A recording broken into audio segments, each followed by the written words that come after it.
alright. From the foundation X quest, the truth is our guide. In the vast expanse, it's where we reside. Hands up to the sky, let the bass ignite. Feel the groove surround us, everything's alright. SNX Radio, let the truth ignite. Together we'll shine, bringing shadows to light. In this cosmic dance, we're connecting the dots. Tune into the frequency, let's explore the spots. Heavy bass drops with tight beats. Illuminate the shadows, the echo of our call. On this roller rink we'll never fall. Feel the energy rising, can you sense the spark? As we dive deeper into the cosmic arc. Stories of the universe, mysteries unfold. In the heart of SNX, where the truth is gold. Every note we play, every line we write, crafting our legacy, shining ever bright.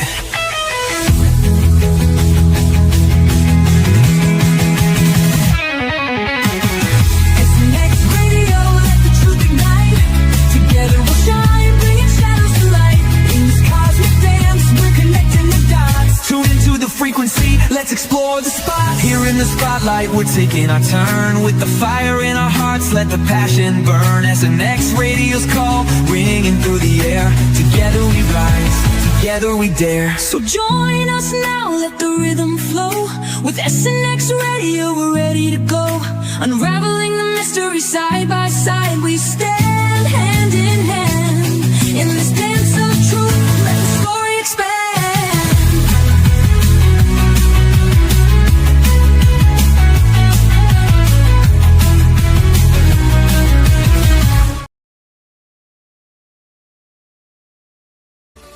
Silence of space, we drift and we roam, finding our place in the vastness we call home. With courage and wonder, we reach for the light, guided by visions that illuminate the night.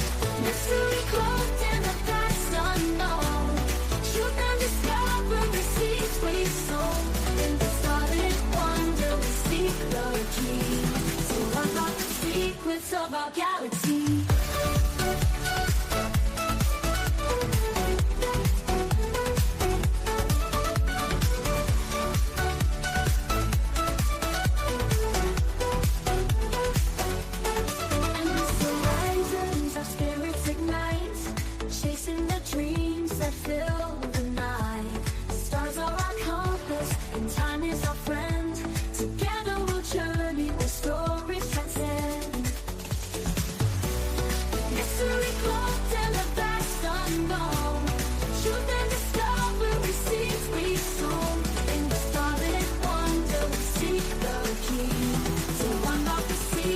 Of our galaxy.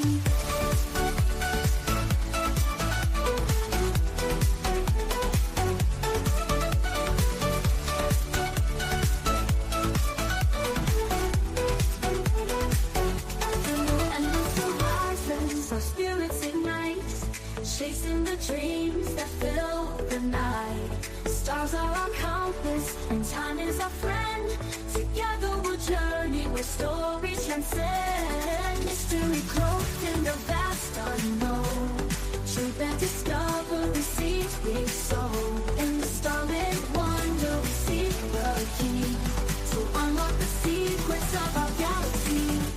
Through endless horizons, our spirits ignite, chasing the dreams that fill the night. Stars are our compass, and time is our friend. Together we'll journey where stories transcend.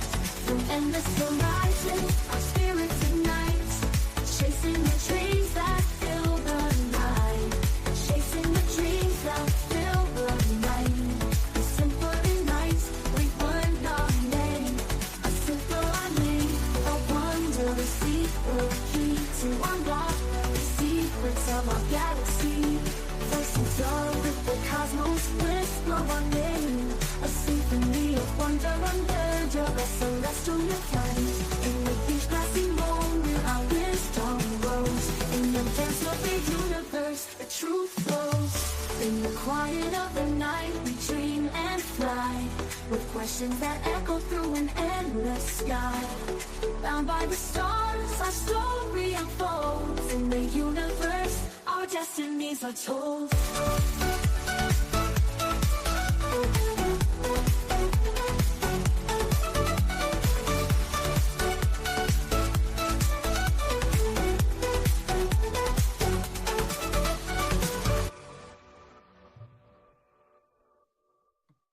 Hello, everybody, and welcome back to another episode of SNX Radio. As you know, I am Coley, and I just want to say hello to everybody who's here tonight. We appreciate it. We have an excellent guest. So I'm just seeing who's in the chat. Kurt W75, good to see you. Oh, Jan, nice to see you. We got the Boundless Authenticity podcast in here, and I'm actually going to give him you know what? I will give you a run just for a second. I have to go jump over to my other account. So I really appreciate you all being here. I'm trying to look here. It's kind of trying to block me. I have Nerf Tail, excuse me, Jesus. I don't know if I said that wrong. I don't have my glasses on. I should probably reach behind me and get it. Magneticus, so nice to see you. Chris Sadley, thank you so much for being here. Oh, this is awesome to have everybody in here. Yeah, so Chiru Sounds, hey, I just wanted to let you know we do have, as I'm going, peanut butter and jelly. Oh, that's awesome. So nice to see you back. Let's see here. Mac Pax. Oh, Mad Pax is so much fun.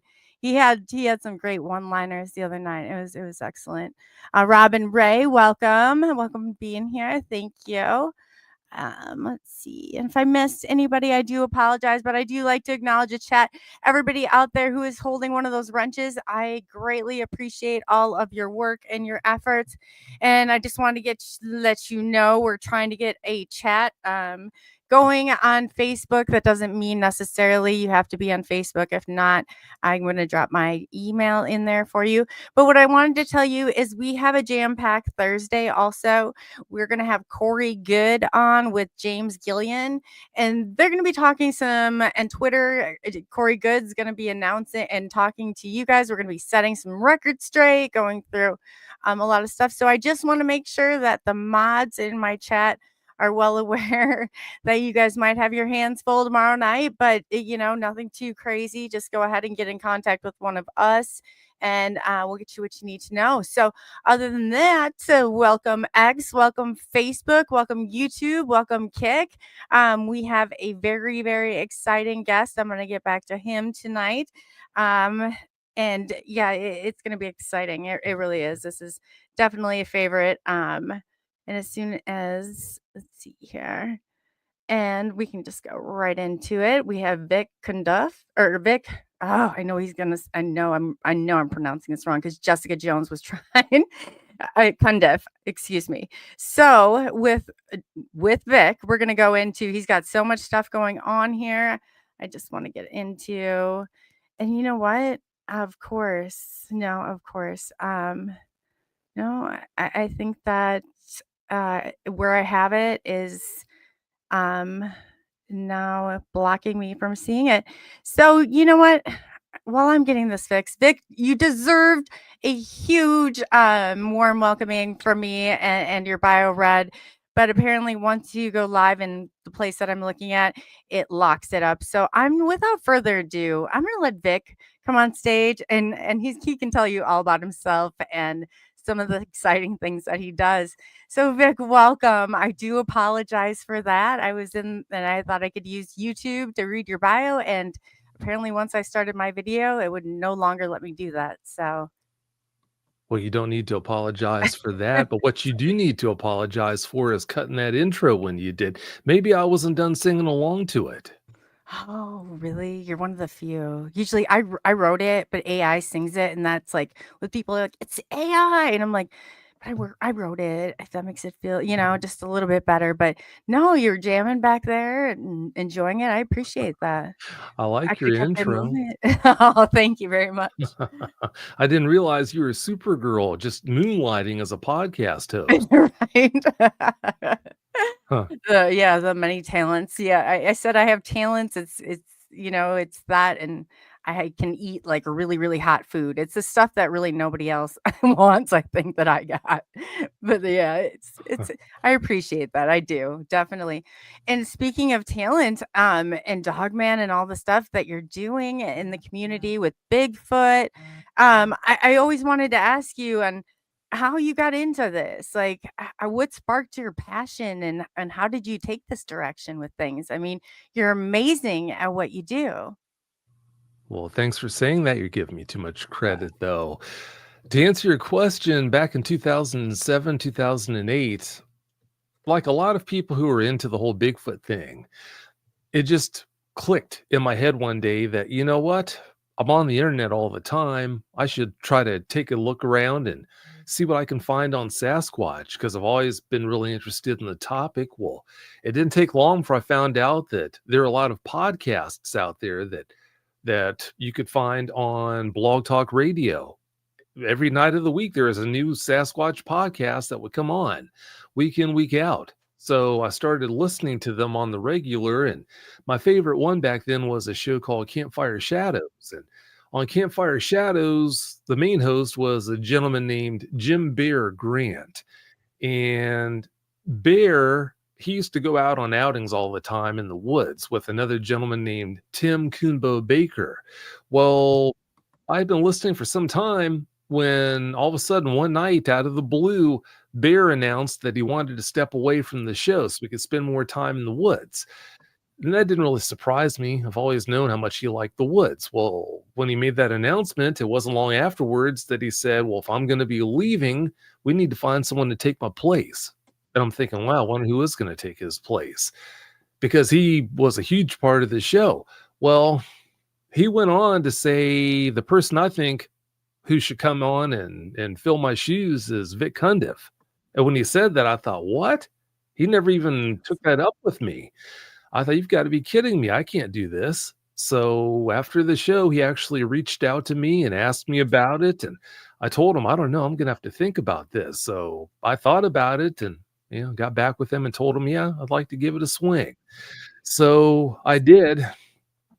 And before I knew it, I was a co-host on the show with a unfortunately now deceased gentleman named Shane McMahon. So I did that for 2 years. And when I was doing that, after some outing they went on, Bear and Coonbo had gone on with some other people. They came back that Monday and were talking about what had happened. And they went on to talk about how this one guy who was with them, I don't know which one it was, but one of the guys with them on that outing saw what they called a dog-faced booger. Well, I knew what a booger was. That's an appellation for a Sasquatch in the South.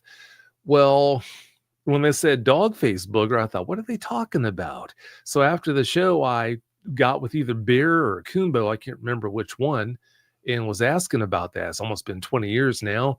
And they told me that they were talking about a dogman.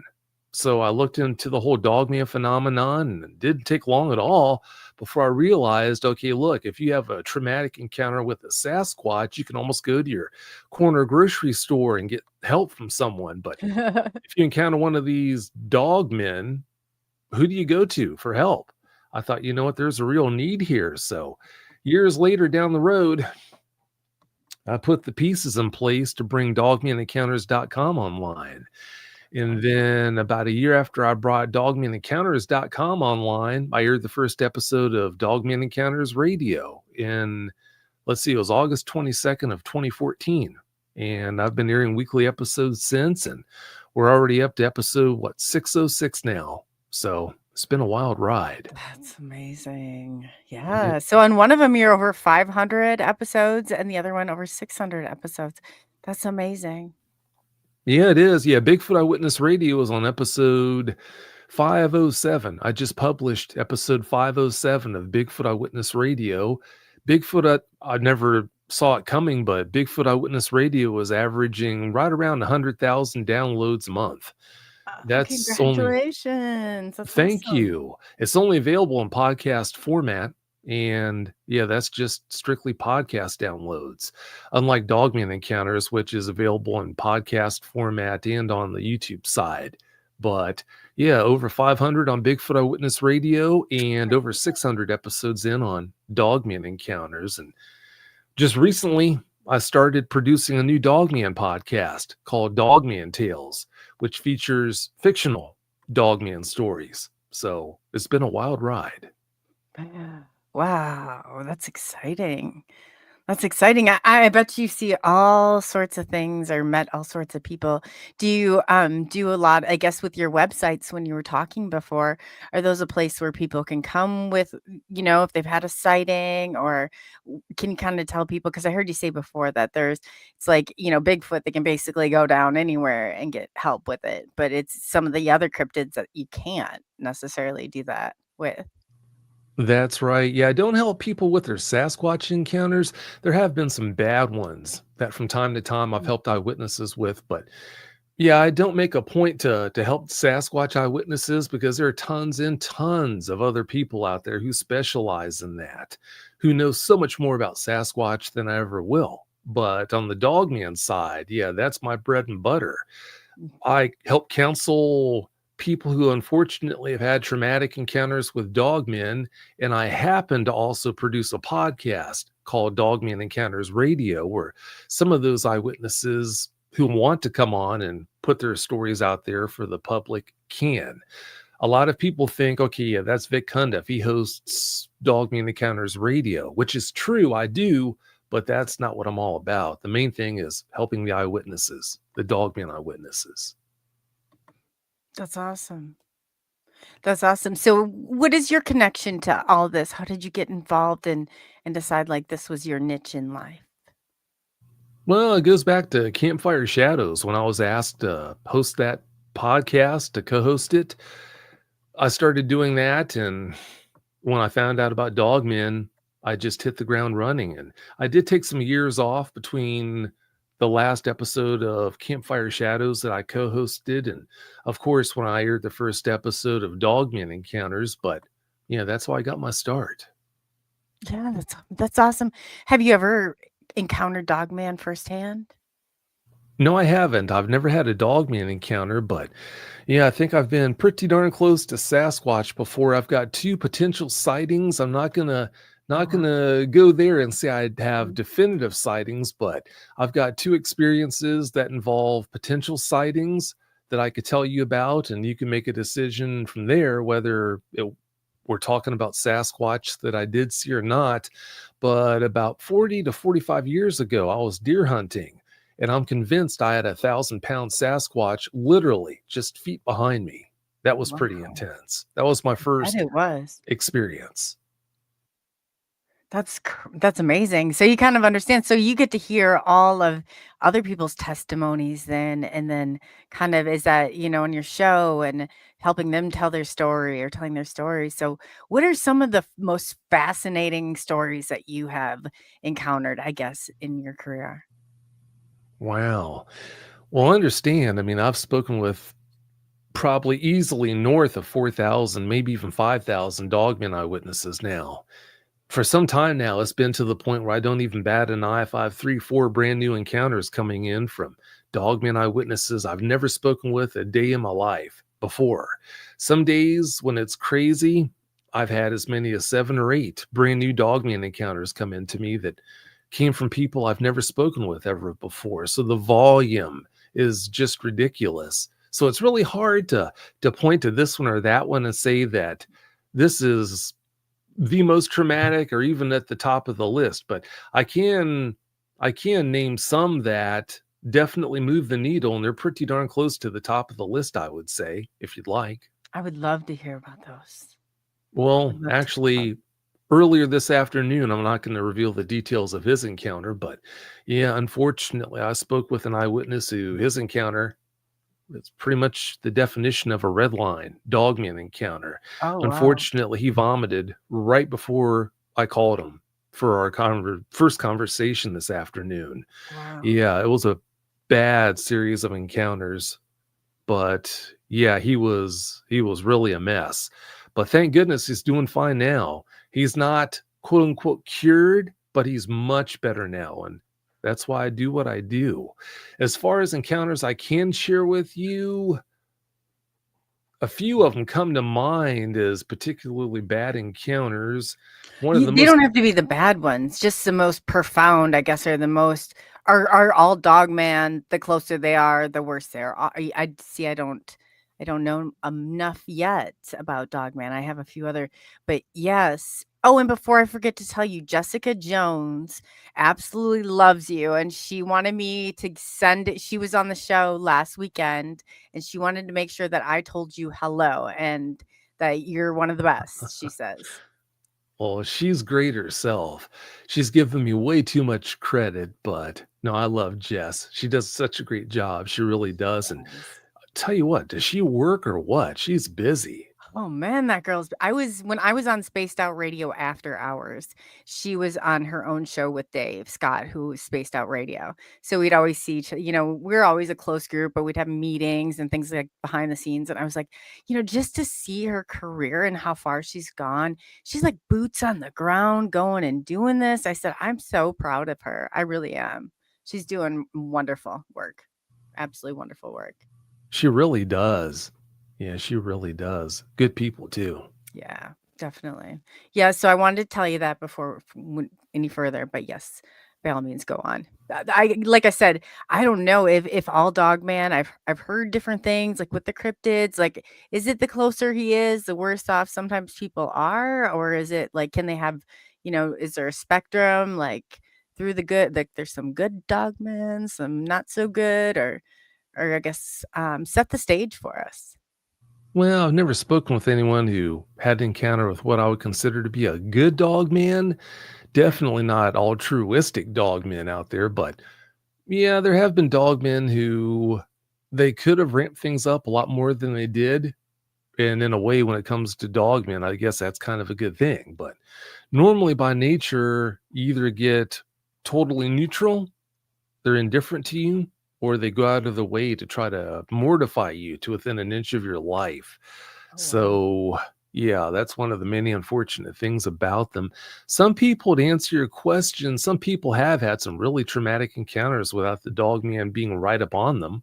It just depends on the nature of the encounter. For example, years ago, there was a young man who he got up in the middle of the night for some reason, and he went over to his window, which was on the front of the house, the window in his bedroom. And for whatever reason, he just parted the drapes. Nothing happened out there on the road that drew his attention. He just was compelled to walk around his bed and just peek out the drapes. And when he did, he was just looking around on the street. It was the middle of the night. Nothing should have been going on. So he's just looking around, and all of a sudden some motion caught his eye across the street. Well, it turned out to be, as he described it, this werewolf, what looked to be a werewolf that came from between two houses. And it was just doing its thing out there on his street in the middle of the night. And he barely had his drapes parted, just parted enough for him to look out with one eye. And what really freaked him out was the dog man just froze all of a sudden, like it knew something wasn't right. It sensed something and looked right up at his window. And it's almost like it had locked eyes with him, although one eye, from what I remember, he was looking out with just one eye. And that just really freaked him out. So he just froze. And then next thing you knew, the dog man starts heading across the street towards his house. So I can't remember what he did with the drapes. If he snatched them closed, which they were barely parted to start with anyway, I can't remember what he did. But yeah, the way that played out was just really freaky. There's just something about that idea, looking out your drapes like that, just parting them just enough for one eye to see through. You look across the street and you think you're looking at this thing that's not supposed to exist. To you, it's a werewolf. You think you're looking at it, and it has no idea you're doing that. And then all of a sudden it snaps its head up and looks right at you. And next thing you know, it's beating feet heading right towards your house. Can you imagine? I could not. Well, yeah, in a different way, yes, but no, I could not imagine. No, absolutely not. Yeah, really intense. Really intense. There was another young man who he was 6'10", maybe 6'11", and his family was having a get-together around the holidays in upstate Michigan. And as you know, most of the places up there are just heavily forested. Well, this cabin that this family get-together was at was way out in the middle of nowhere. And instead of a driveway, they had just it was an open area in front of the cabin that people would just park their vehicles, just willy-nilly, just here and there and everywhere. Well, everyone was inside. They had a great time. Before too long, it got late. And naturally, as you can imagine, in upstate New York around the holidays, it's pretty cold. Well, this young man, being the nice guy he was and is, he offered to warm up everyone's vehicles for them. So he started collecting keys, and then before too long, he grabbed his coat and headed out the door down the steps, and he was going to just start up everybody's vehicles so they could warm up and people could hop inside to the warmth. Well, right in front of the steps, if I remember right, I think it was a Suburban that was parked in front of the steps. He walked around it, and to his horror, there was a Dogman on the other side, if I remember the story right. Well, when he walked around that Suburban to the driver's side, he came nose to nose, face to face with this Dogman, which was on all fours at the time. And when he did that, it stood up to its full height. Well, this guy, being so tall, his whole life, he was always used to looking down at anything on two legs. Understandably so. He was 6'10", 6'11". Well, next thing he knows, he's craning his neck to look up into the eyes of this Dogman that's towering over him. And when this happened, he just screamed at the top of his lungs. And before you know it, people started pouring out of the front door, and they came around the truck around the front. Some came around the back, and they were trying to console him. And he was just inconsolable, if I remember right. Well, they ushered him inside to try to get him to talk about what had happened. And it took a long time before he could actually come around and start talking about what had happened. Well, the Dogman, when he screamed like that, it dropped back down onto all fours and just stumbled off into the woods. Well, yeah, as you can imagine, when you go from not knowing these things exist to being in a situation like that, you can just imagine what that's going to tend to do to you. Definitely. Wow.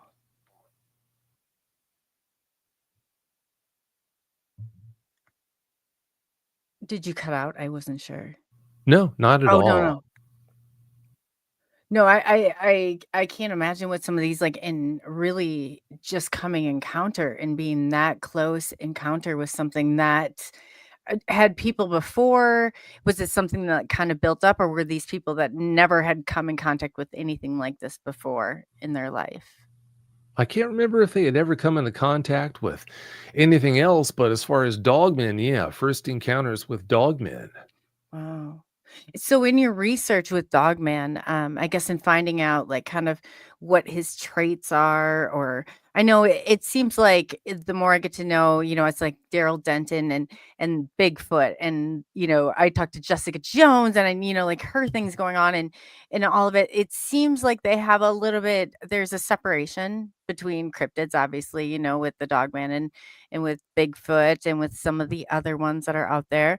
What do you think, I guess, the biggest characteristics of like Dogman are compared to, like, let's say Sasquatch? Or is there a different way of communicating with them that you've heard from other people? Is there a different, like, I guess gifts or gifting or kind of where they're thought to come from? A little bit of background on, exactly what is Dogman?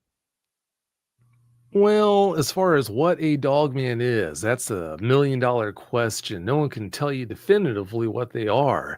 As the years have gone by, I wouldn't be surprised if there are multiple types of Dogmen, such as some were made in government laboratories in a test tube, but then others are naturally occurring.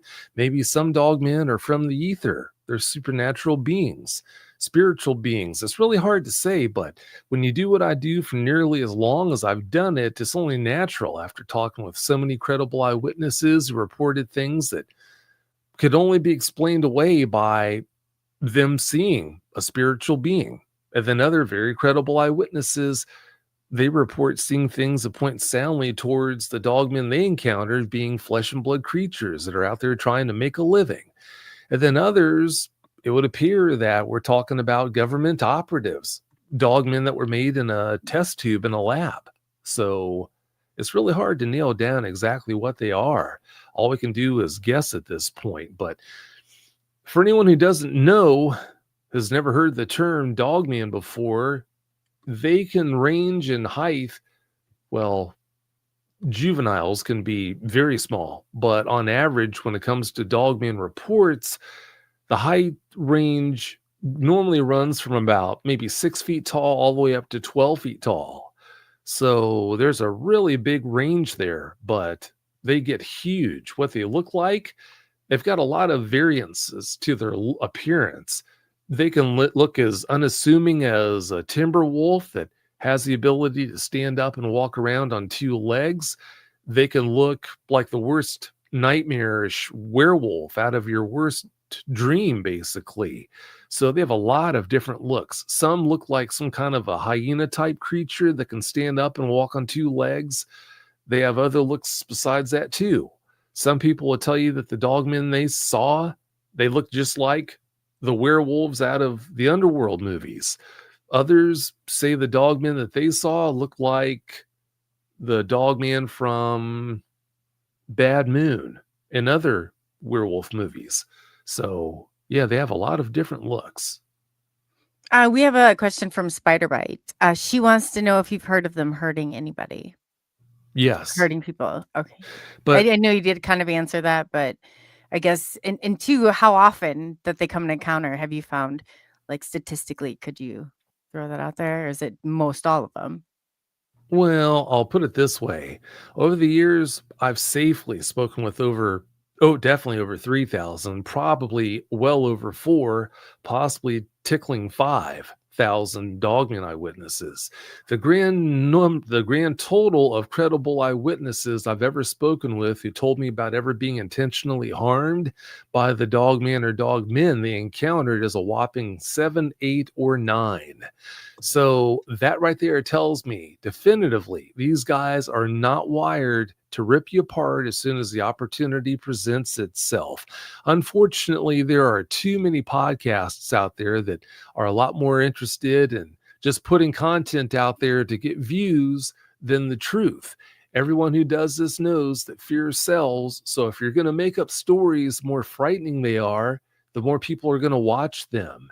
And if you make up frightening stories about dogmen and present them as being true, non-fictional stories, then that many more people are going to tune in. Well, because of that, so many people listen to this junk and they've been fooled by it. They think that all dogmen are out there looking to rip you apart as soon as the opportunity presents itself.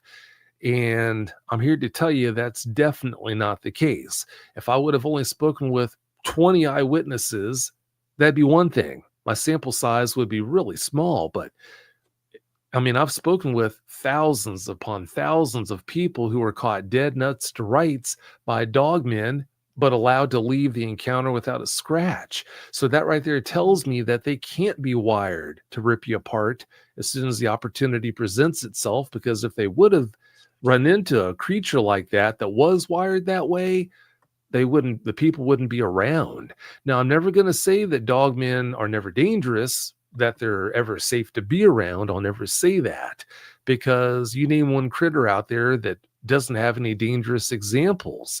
Horses, camels, pigs, cattle, you name the critter, there are examples of deviant ones. People, we have deviant people, serial killers who will kill you as soon as the opportunity presents itself. So why should dogmen be any different? Yes, there are dogmen out there that are truly dangerous, that will kill you if they get the chance. But the big question is, are they wired to be dangerous or not? And the answer is clearly no.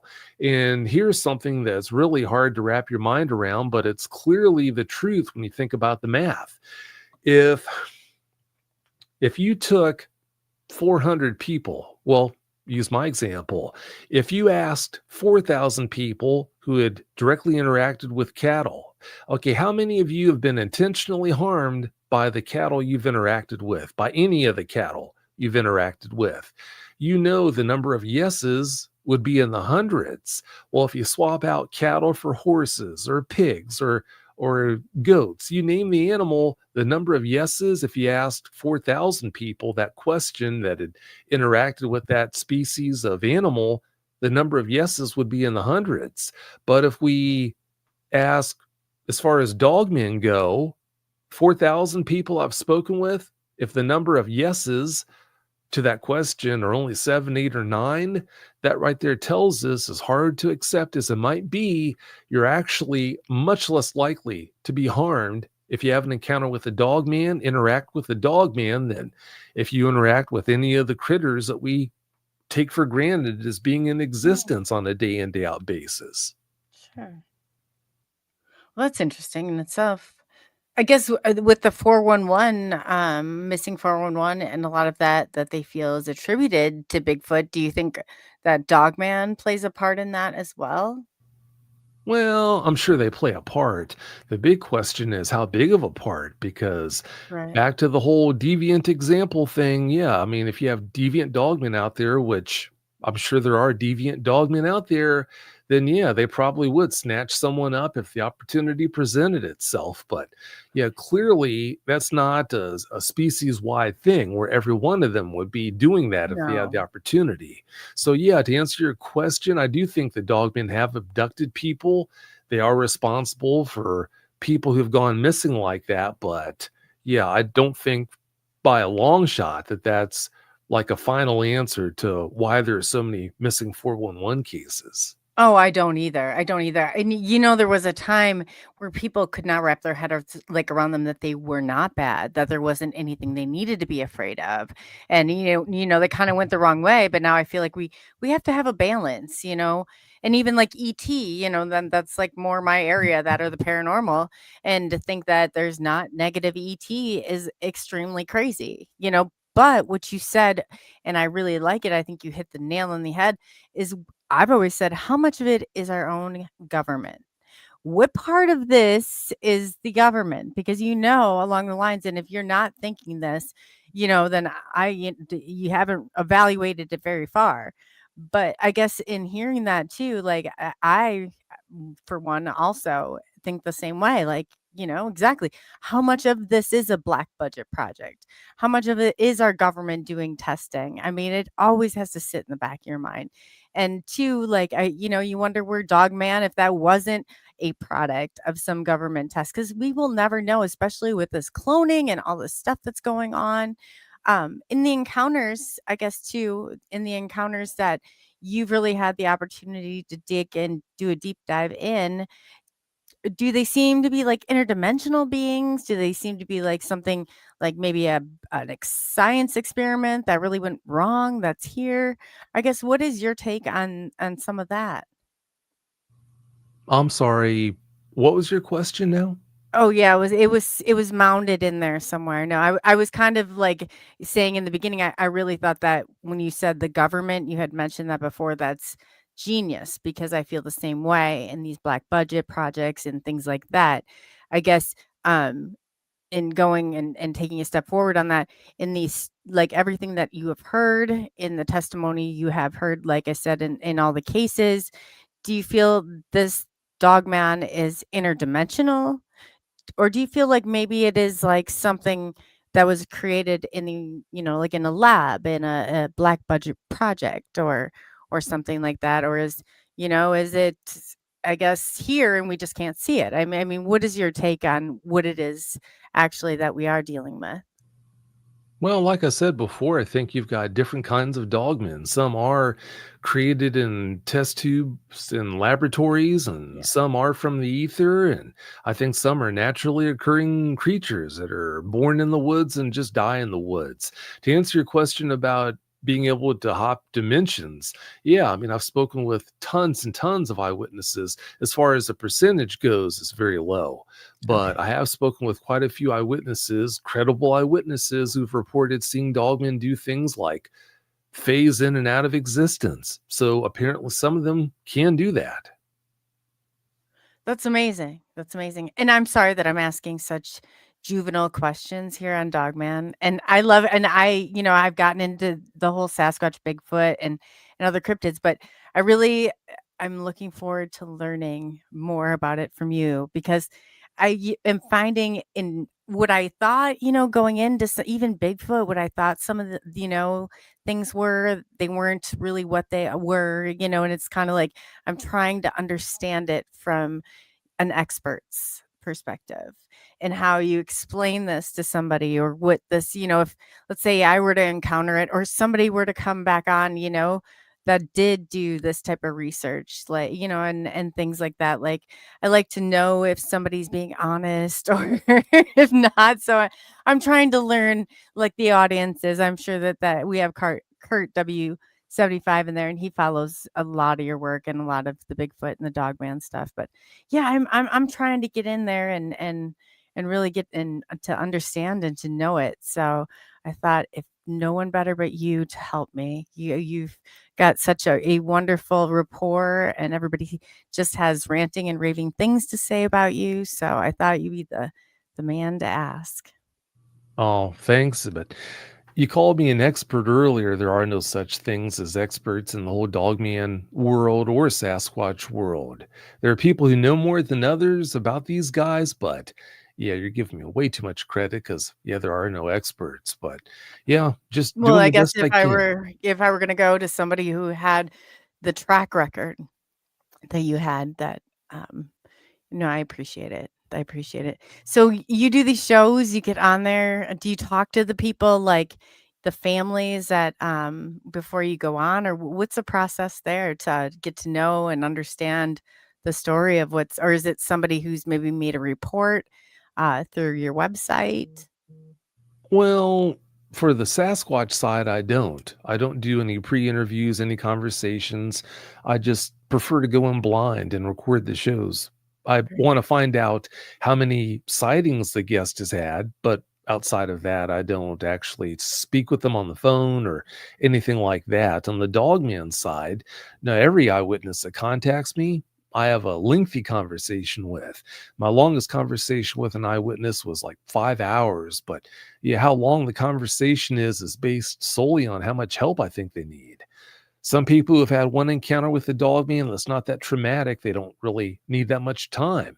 But others who've had multiples, especially traumatic encounters, and yeah, whatever time they need is what I'll do. But yeah, it's a mixed bag. I'm really focused on helping the Dogman eyewitnesses out there, so that's why I do speak with them. And I speak with a lot of Dogman eyewitnesses who you're never going to hear on Dogman Encounters Radio. It's all done behind the scenes, because I don't make any secret about it. I mean, if a Dogman eyewitness needs help with their encounter, it doesn't matter if they want to come on the show or not. There's no requirement to do that. There's never any pressure to come on Dogman Encounters Radio.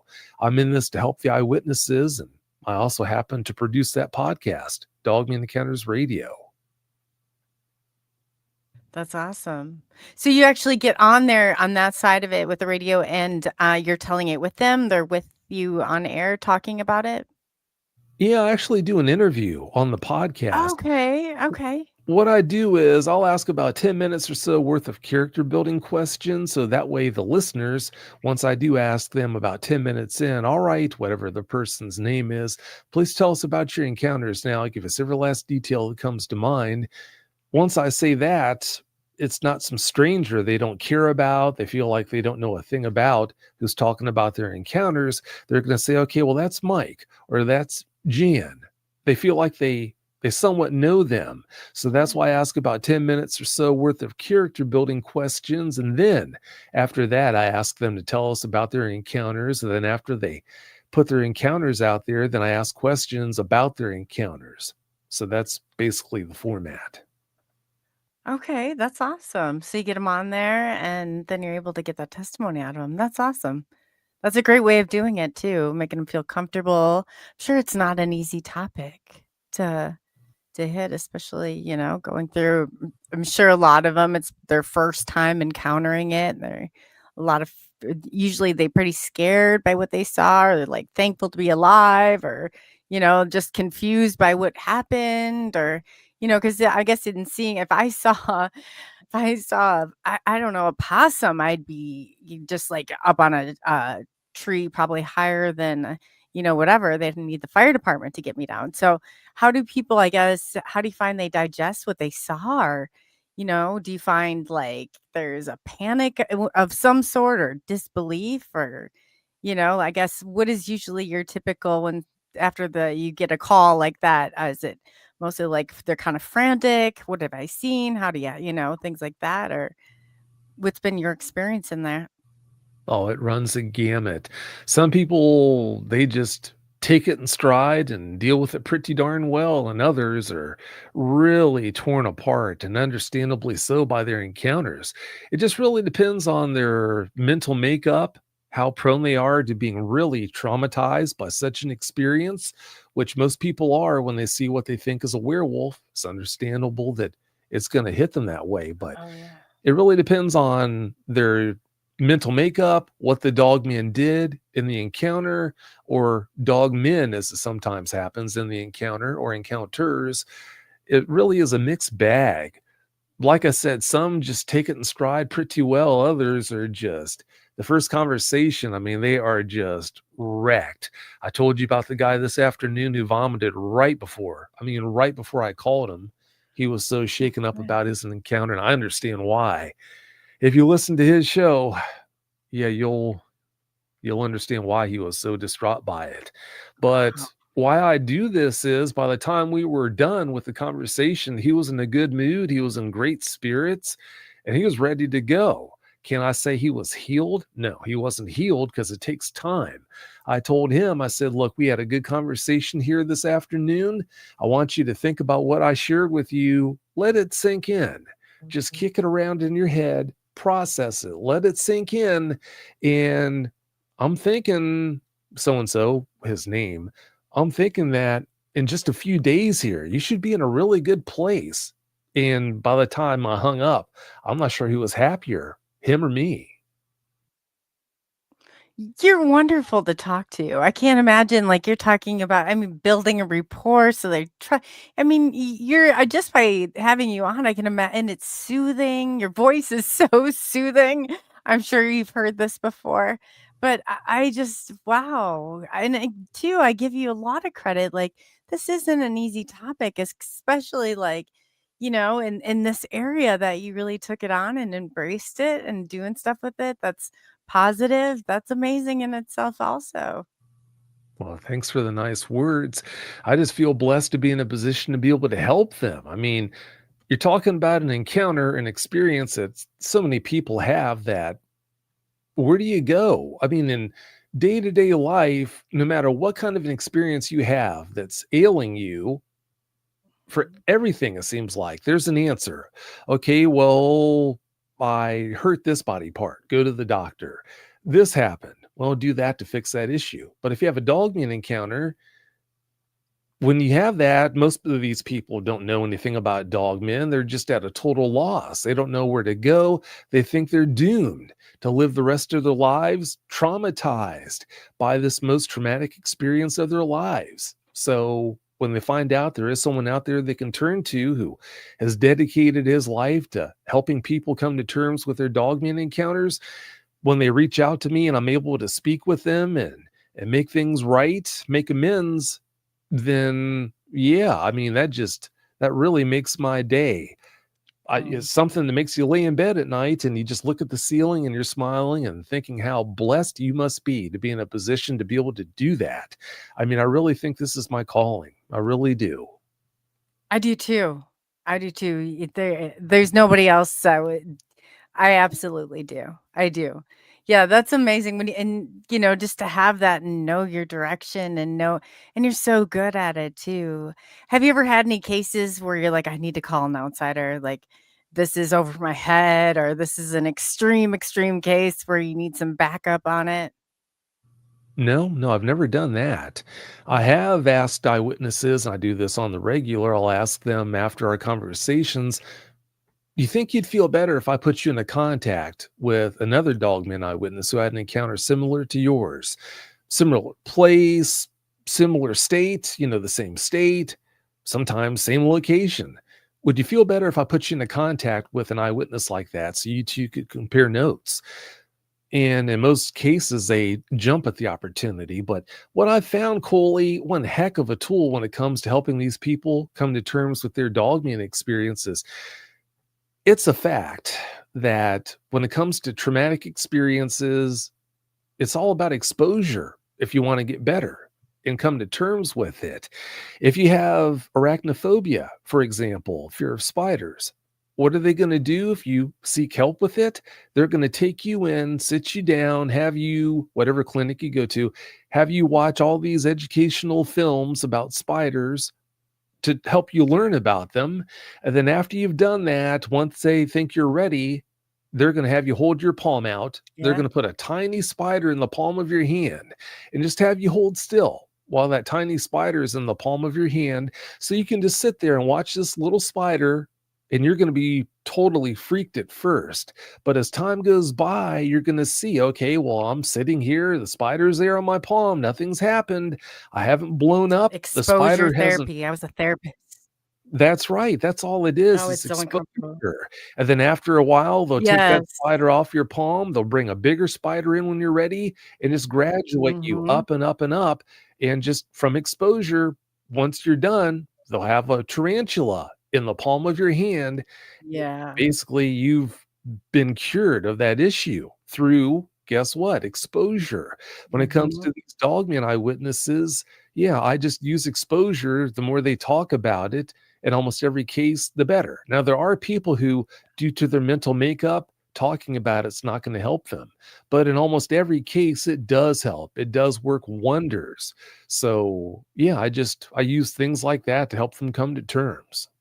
I was a therapist for 7 years, so I recognize some of that. I think that's brilliant that you know what that is and that you're incorporating it. But let me tell you that exposure therapy, I said there's nothing spiders, and I love spider bite in our chat. I love that girl, but actual spiders, I don't know how much I would need a lot of exposure. But in saying what you said before, I think it's so important for people to know, especially like in some of these areas. I know like in MUFON, which is not, it doesn't have anything to do with Dogman. But my point is that once I got so far, I assumed that there was a step 2. I assumed there was some protocol. I assumed once you got on the ship, there was all these things. And there is not. So just the fact, that you're going into this and doing this, Vic, like it's like a level 2, you know what I mean? Like there's not even the people in that field that have, a lot, they can report it to somebody, but there's not many people they have to talk about it and work with them on it, like outside of maybe a MUFON investigator. And it's just not the same. It really isn't the same. But when I was looking for a step 2 or, the next part of the manual, there was nothing there. And I couldn't believe it. I couldn't believe it. There weren't some of these protocols there. So I love your work, and I would love to see, some of the stuff like, and too, I can get that out there with resources that I have, and put that out there for if anybody has a Dogman sighting and they're looking for somebody. I'll list your website on there if that's okay, or whatever information that you would like put on there. But yeah, that's excellent. I really you really have my respect for doing this. It's needed. It is so needed. Well, thank you. Like I said, I wouldn't have it any other way. I feel so lucky to be in a position to do this. I feel like I was born to do it. I really do. Yeah, I think you were too. When you find that in life. And so what was how long have you been doing this? Since 2000? And I read it right before. Was it 15 that you got Well, in? I brought DogmanEncounters.com online, the website, in 2013. And then about a year later, I aired the first episode of Dogman Encounters Radio, which that's a story in and of itself. Holy cow. The first episode 1, on August 22nd of 2014. I'll just let it out of the bag here really quick. What happened was I lined up 2 gentlemen for episode 1, And we wound up recording the show. I used Audacity to record the episode. And right after I'd finished, after we had wrapped, I looked and the recording was just gone. It just disappeared. Right then and there, I learned the importance of an actual physical digital recorder. But they were so nice. I hated to do it. I asked them if they wouldn't mind running it back, just re-recording the whole episode all over again. Thank goodness they agreed to do it. So yeah, that's the story behind episode 1 of Dogman Encounters. What a nightmare. Those episode ones, I've got a couple of them too. I do. I definitely do. So don't feel bad. But if it's going to happen, it's always going to happen on that episode 1, I feel like. Oh, man. But at least you got through. Everything worked out the way it should, sort of. Yeah, thank goodness for that. I know, right? Sometimes Definitely. you wonder. Oh, wow. So what are some of the other, can you go into more of like, some of those stories you think people could and really like to, and just understanding, I guess, Dogman and some of the characteristics, if you could kind of explain some of that too while you're telling it. Which one should I touch on first? You know what? Why don't you? You're so good at this. You're so good at this. Why don't you tell it, a Vic story the way that you normally would? Wow, there was one story I was going to share. I was thinking about this about half an hour ago. I'm trying to remember which encounter that was. I was thinking that'd be the perfect one to share. Gosh, but it left my mind. Oh no. Which one was that? Come back to fix I it. know, that's about right. Which one was that? Well, while I'm trying to remember that one, there's one that I've shared on several other podcasts due to the creep factor. And I know the story so well. One of the creepiest encounter was the very first creepiest encounters, I should say, was the first one that was ever shared with me. This was shared with me back in 2007 by an eyewitness who lived right by the border of the LBL. The LBL stands for the land between the lakes, right on the border of Kentucky and Tennessee. Well, he was alone at home that night. His wife was out with the girls that night, having a great time, so that left him with the dog home alone. Well, his house was a 2-story home, and the way it's set up is if you look down the steps, you can look right across the floor of the kitchen and see the back door, which is on the back wall of the kitchen. Well, because of their big dog, they had a big doggy door in that door. So he's home alone. It's pretty darn late. He's watching TV, laying on his bed with the door open, and all of a sudden he hears this sound coming from somewhere down below in the house, somewhere on the first floor, it sounded like. So you know how it is when you're home alone, especially late at night, you hear bumps in the night and you think, okay, yeah, that's just the house settling or whatever, the wind. Well, after hearing that a few times, all of a sudden his curiosity got the better of him. So he muted the television and is just laying there listening. Well, nothing. So he turns the volume back up and he's watching TV, and before too long, he hears another sound. So he mutes the TV, gets up off the bed and walks through the door out into the hall, and he's looking down the stairs. When he's looking down the stairs across the kitchen floor and at the back wall where the door is, to his horror, he sees a dog man, what looked to him like a werewolf, that had one whole arm and its head through the dog door. But it was its shoulder that was banging on the top of the dog door or the side of the dog door. I can't remember now, but its other shoulder that wasn't in the house was banging on the outside of the door, making that sound that alerted him that something was going on. And when he saw it, it ducked out and it took off. But the big question he was wondering was, why was it trying to get in? If it would have gotten into the house, what was it going to do? So that really freaked him out, and understandably so. Absolutely, understandably so. Wow, that'd be intense. That'd be really intense. And they Oh, all definitely. do they all have the glowing eyes? Is that what they're kind of known for? Some do, some don't. Oh, some So, don't. Okay. Yeah, some people are right up on them and they don't notice any eye shine whatsoever. Other people, they see eye shine when there's no ambient light out whatsoever. They see eye shine from some distance away. So, yeah, there's no Mm, rhyme nor reason to that. that's interesting. That's real interesting. Wow. So, what do they do? They howl? Do they? I mean, what kind of noises have you known for Dogman to make? Well, all sorts of amazing evidence has been shared with me. By far and away, the most impressive evidence was video footage that was sent to me a little over 10 years ago, I think it's been now. And that was taken in broad daylight, right in the foothills of the Sierra Nevada mountains, where Oh, this dog man had walked less than 5 feet from the camera lens. And this wasn't a photo, this was actual footage taken on a bright sunny afternoon. At first, the dog man was facing the camera, then it turned its back to the camera to go for some bait that this guy had hung about 5 feet from the camera lens. So, yeah, it was close enough where I got to see it from the front, I got to see it from the back. I could actually pick out hairs, individual hairs. It was wow. that close to the camera. But I've also had audio evidence come in. And in that evidence, I've heard howls that would really just make your hackles stand up big time. Howls, and apparently they growl, and they make other vocalizations too that are hard to put a finger on, but we really don't know what the limits of their abilities are when it comes to vocalizations. All we can do is guess. So they're more, you describe them as like people think they look like a werewolf. Is that what I heard you say before? Well, Look the like one I saw werewolf. did. That's the Oh, best way to describe that one that I had that up close and personal view of. But yeah, some do look like the most frightening, the most terrifying werewolf out of your worst nightmares. Some look like a timber wolf, and you have no idea you're looking at a dog man until it stands up and walks around on two legs. Others have a hyena type look to them, and others have other appearances as well.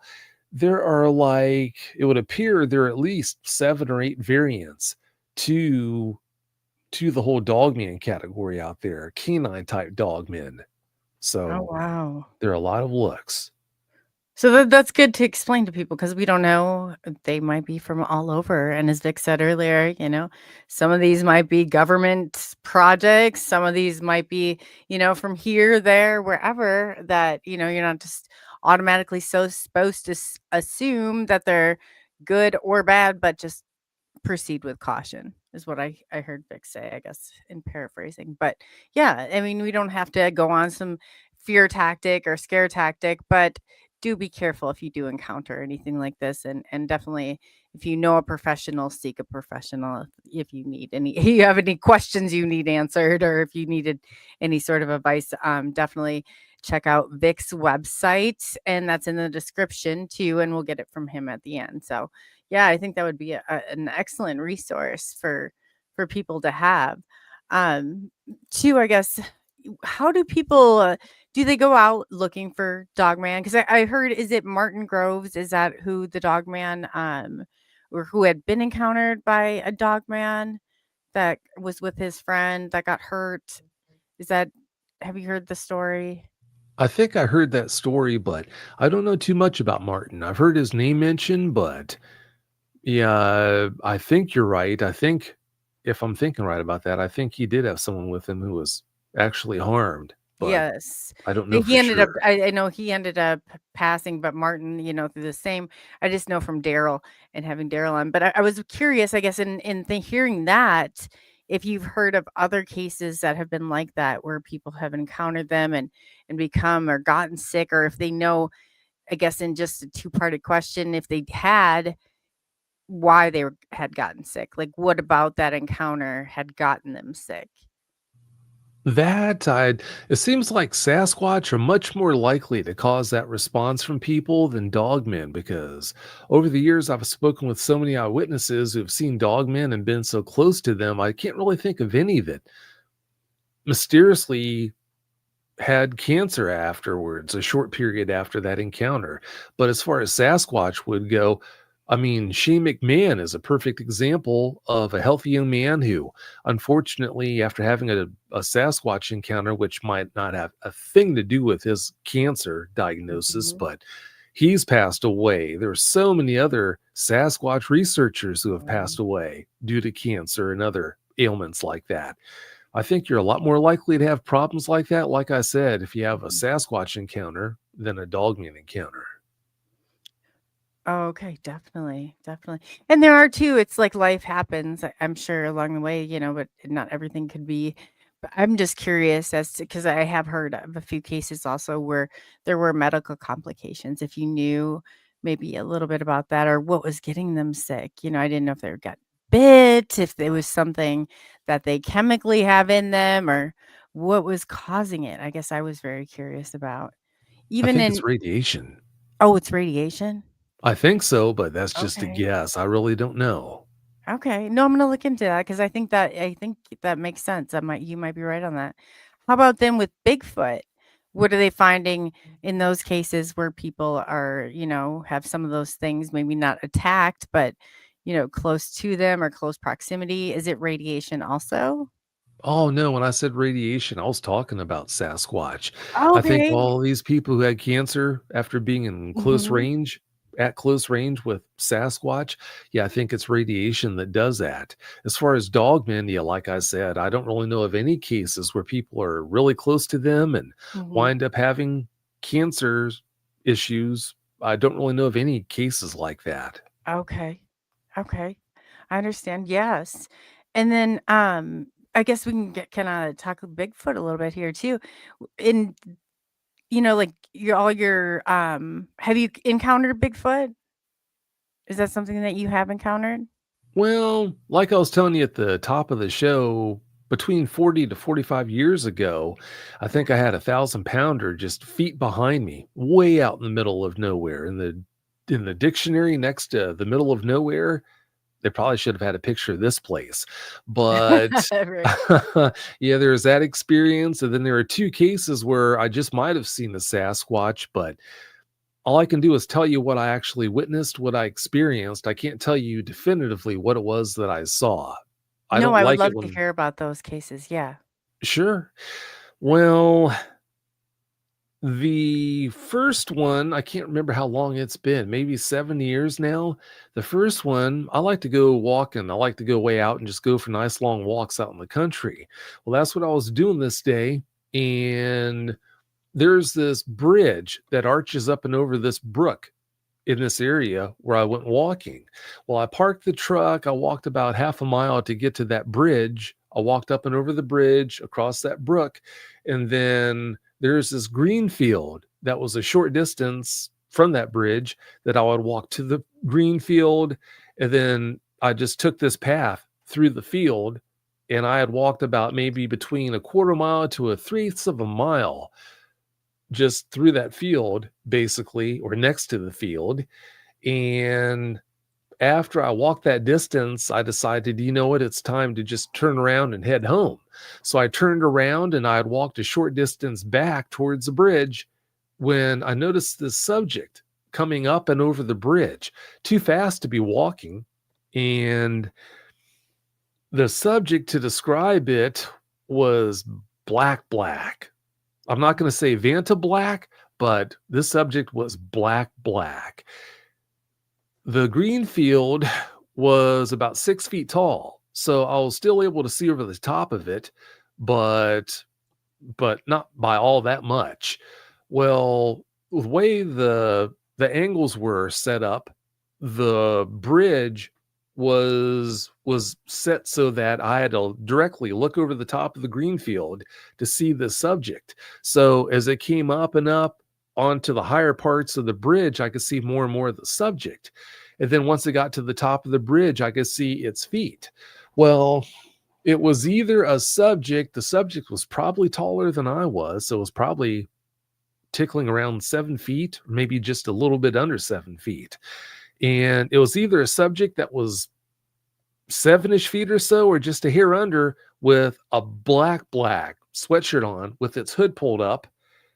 And it was one of those sweatshirts, if it was a sweatshirt, that had a notable point on its hood, and black pants, black shoes, black gloves, because the whole subject was just black. And it was running up and over the bridge towards my side. And when it was running, it was doing this really funny, like, I can't do any justice to describing how it was running, but it was kind of like plucking its feet. Think about how it would look if a person was running on a glue trap, where the glue trap was kind of like sucking down the soles of their shoes, and they were using effort to break that stickiness. It kind of looked like that in a way. It was a strange running style. And by running, I mean more of a jog. It definitely wasn't running. It was more of a jog. But yeah, I saw that figure come up and over the bridge. And once it got to my side, it turned to its right, my left. And then it was running along that edge of the green field. So I was watching its head for some time as it was running along the far side of the green field. And then it kind of went downhill because that area sloped down somewhat and it went out of sight. Well, I'm hurrying, trying to get to the point where I can look to my left in the direction it went. But I figured by the time I got there that I wouldn't see anything. And sure enough, I didn't. So that might have been a Sasquatch. It was either a Sasquatch, a thin Sasquatch that I saw that day that was close to 7 feet tall, or some guy that was close to being a 7-footer that had just nothing but black on. But it was a warm day. It was a nice day out, probably close to 80, maybe 85. So I'm not going to tell you what it was I saw. All I can do is tell you what I experienced. Wow, that's amazing. That's some compelling stuff right there. Definitely. You got Jessica Jones in the chat cheering you on as well. Hey, Jess. Yeah, the cryptid huntress is here. I saw she had commented earlier when she saw the promo, and like I said, when she was on the show over the weekend, she was talking about, she's like, Vic, and I said, he's coming on. She's like, she just ranted and raved about you. So I was like, no, yeah, I'll definitely tell him. She wanted me to make sure to give you a shout out from her. So I did earlier. But she's here watching now. So I got to make sure that I get it done. She's too nice, I'll tell you. Oh, she's wonderful. Yeah, she's so lovely. She's so lovely. That's awesome. So do you think that in your Bigfoot encounters, like, do you think that you'll ever go out and look for one again? Because a lot of people say there's no way that you can even, it's so hard to make contact, or, there's so many different kind of rules of engagement, if you kind of know what I mean. Like with that, sometimes like, oh, you're never going to get if you don't bring gifts, or if you don't do this. So everybody's kind of got their own like thing that they do. What are some of the, can you kind of go into some of the Sasquatch, the side of things, and, some of the cases, like the biggest cases you've come encounter with there, or some of the craziest ones, or any of them? It's all too easy to think that the Dogman side's the crazy side, but there's so many more Sasquatch encounters, so many people that come forward and talk about their Sasquatch encounters. It seems like the Sasquatch side has the craziest experiences, but just because they're crazy experiences doesn't mean that they're not true. So yeah, that's not to discredit them.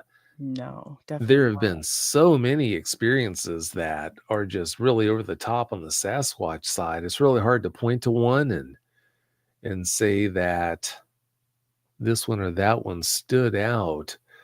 Let's see. Gosh, understand, I produce one Dogman podcast where I interview guests. Well, I produce 2 Sasquatch podcasts where I interview guests. Well, I take that back. My Bigfoot sighting is a true story time format, in that the Sasquatch eyewitnesses who come on my Bigfoot sighting, my Bigfoot sighting podcast, I don't interview them. They just share their experiences. But if you want to talk about overload on the Dogman side, yes. The Sasquatch encounters really run together with me, because just this week I produced 3 Bigfoot Eyewitness podcast episodes. I produced 1 podcast episode of my Bigfoot sighting. So that's 4 episodes in 1 week compared to just 1 episode of Dogman Encounters. So you want to talk about a blur, the details running together, it's going to be really hard for me to share Sasquatch encounters because of that. Oh, I understand that. 1000%. But yes, definitely, if you could go into a couple more, and I'll see too, Chad, if you have questions for Vic, please put those questions in all chat, in all caps, and I will start to go through and get those collected and see if we have any questions. But yeah, could you go into another one of your stories and kind of tell us another, big, if you have one or you can remember one about Dogman? Let's see, another Dogman encounter. Well, one of the most memorable encounters was from episode 117, where a man named JT, that was an anonymous name, he wanted to remain anonymous for obvious reasons. He was a government official.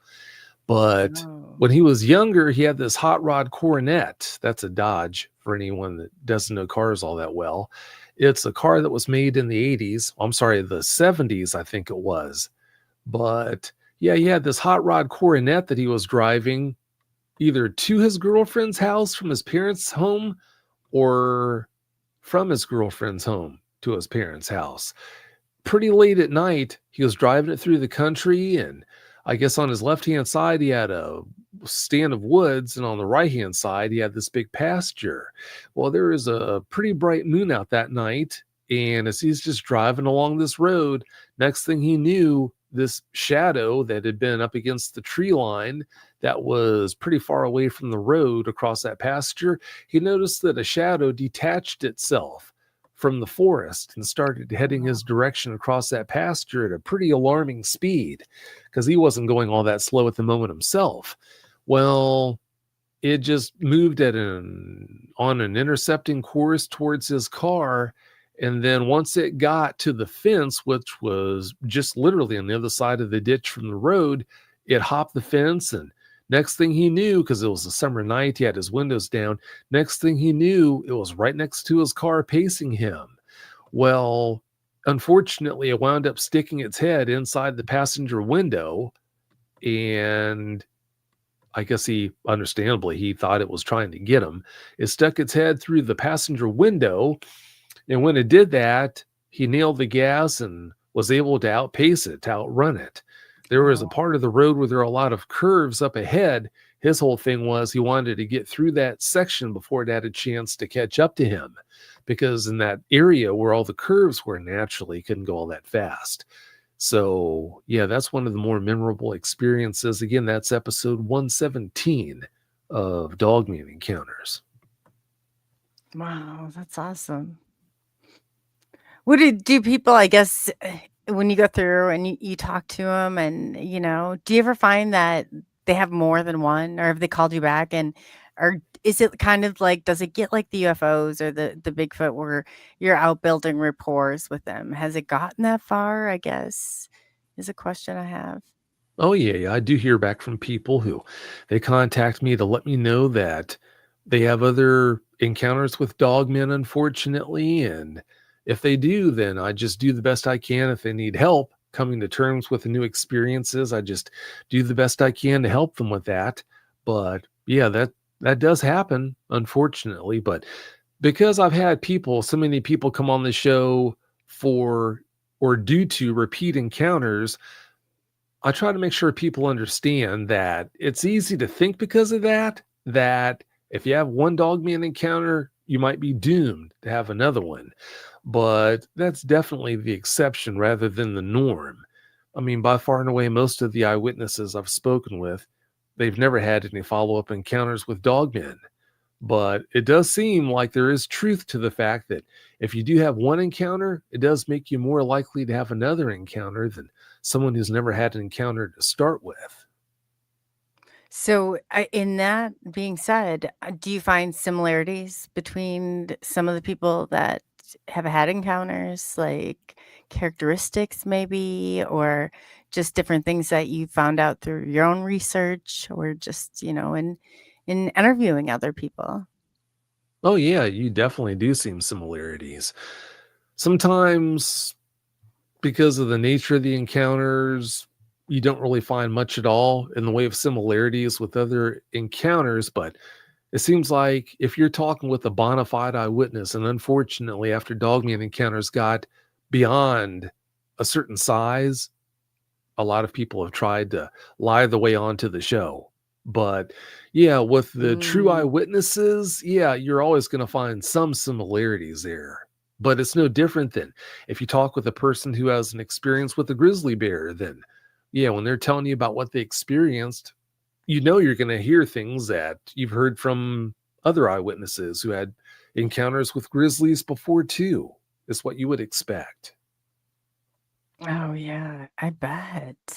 Yeah, like what you say. And there's so many people, and I've had this before. It's like your story is good enough. I'll start here. This is how I always start off. The story is good enough. And lying your way here or staging your way here or doing whatever. We've seen so much of this before, and we're going to spot you miles before you get here. In the case, it's taken me a little bit, but I definitely have gotten that far. It's just, yeah, definitely like, and two, I really didn't, Vic, I did not think so many people would be in this that would be making it up. But oh Lord, and in the UFO and the paranormal, that's exactly some of the stuff that goes on. So yeah, it's definitely weeding some of that out. So you kind of going in there and asking them questions, you're gonna know, certain things. And if they don't kind of fall into that criteria, or you're just like, I need more evidence, or maybe this just isn't the show for you, or have you had to go down that road with them, or Well, before I started airing episodes of Dogman Encounters, I made a promise to myself. Unless I actually catch someone in a lie, I'm just going to let them come on the show and do their thing, sure. because it's really a conceit for anyone to think that they can't be fooled. I mean, no one is a two-legged lie detector test.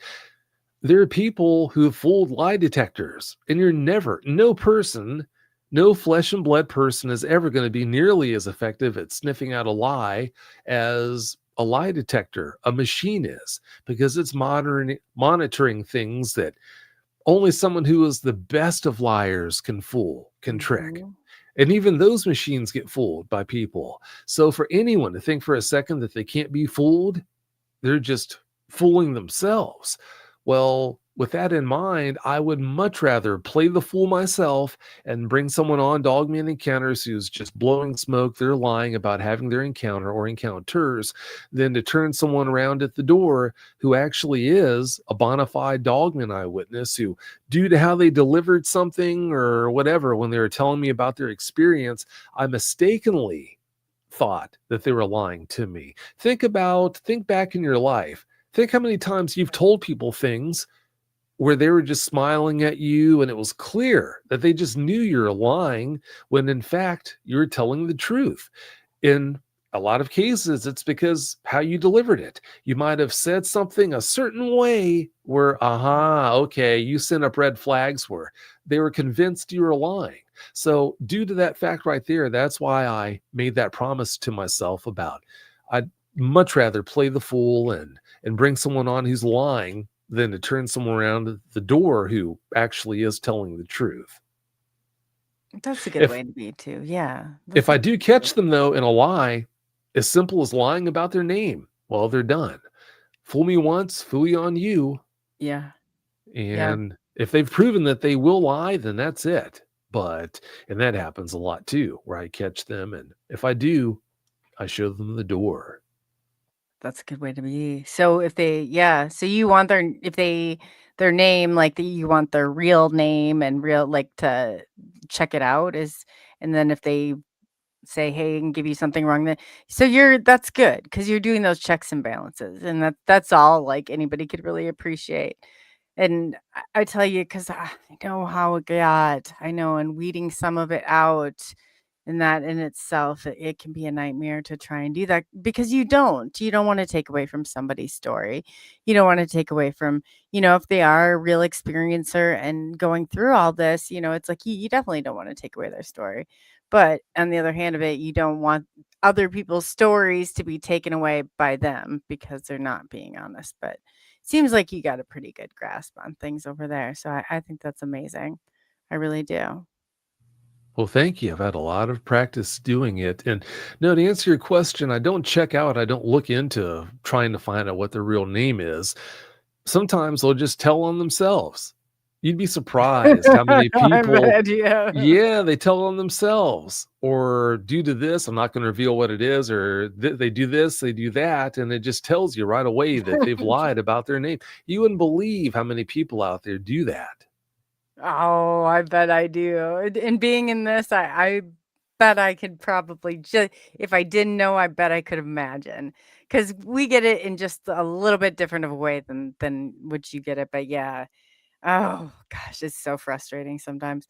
I'm not sure what the community is like over there, but I say that some within this unit, and especially with like the UFO community and some of it, there's some, illness that resides and kind of comes through, and it really, it definitely resides in some of this community. So you just have to be careful. And if you're taking this and this is your data and what you're doing, you just kind of have to be careful. You're dealing with a sane individual or seem sane, or if they seem sane, still do a little bit of check into them and just make sure they're okay, because we get a lot of that. We get a lot of that. So yeah, it does. And, I get to the point, I think, and, some of the stuff that I do, I'm like, man, why are we here? And these law, but it's not, it really isn't our job. I mean, unless and you've come across something and it's like bold faced, but I like the way that you do things where you open up that line of communication, and you have, an open dialogue that's going. And that right there, you're going to find out so much, and it's going to take care, I think, of a lot of those problems that maybe, some of the rest of us encounter that don't, implement that nice service in there too. Cause it really is. I mean, that's a great way to get to know people and really establish rapport with people. So that's pretty cool. Well, thank you. Wouldn't have it any other way. Yeah. Yeah. That's awesome. Yeah. So I know I've kind of kept you tonight, but I was wondering if you could kick us out with one last story. One last story. Well, there was a young woman who was a security guard at it was a lumber mill in the middle of the forest in Oregon. I can't remember how long it's been since this encounter happened, but the guy who used to work security with her overnight called in sick, or he was going to be late. Long story short on that, she wound up having to work alone that night. Well, I think she showed up to work. Her shift started around 11 p.m. And I think around 2, she was taking a break. She was leaning up against the back wall of that lumber mill right next to this door that she had come out. Well, she was just smoking the cigarette, looking around, and all of a sudden this Dogman made its presence known. And when it did, she ran inside the door and slammed it and went up these stairs up into the catwalk. That it was just a network over the whole shop floor. Well, she ran up thinking getting height was her best option.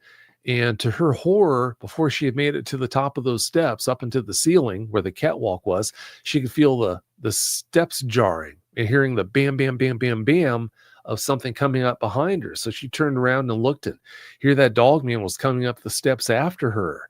So she ran across the catwalk area and then back down a set of steps that hit the shop floor pretty close to these offices that were inside the whole building there. Well, she ran through this door that led into that network of rooms and all that were the quote unquote offices. And she ran into the break room. And when she did, she hid underneath, you know how lunch tables, they make those long lunch tables that you can fold the legs up and everything like that. Well, that's the kind of tables that she said that they had in that lunchroom. Well, she was hiding underneath one of those tables. I can't remember how long, but maybe several minutes, when all of a sudden she hadn't heard anything. So she decided to peek up over the table. There were, I think, 2 windows, 2 long picture windows that had a view of the hallway outside of that lunchroom. So she goes and slowly peeks up to look over the table at those windows. And when she did, that dog man was standing right at one of those windows, looking right at her, making eye contact. And it had another dog man standing right next to it. They were both staring her down. I can't remember for sure what happened next.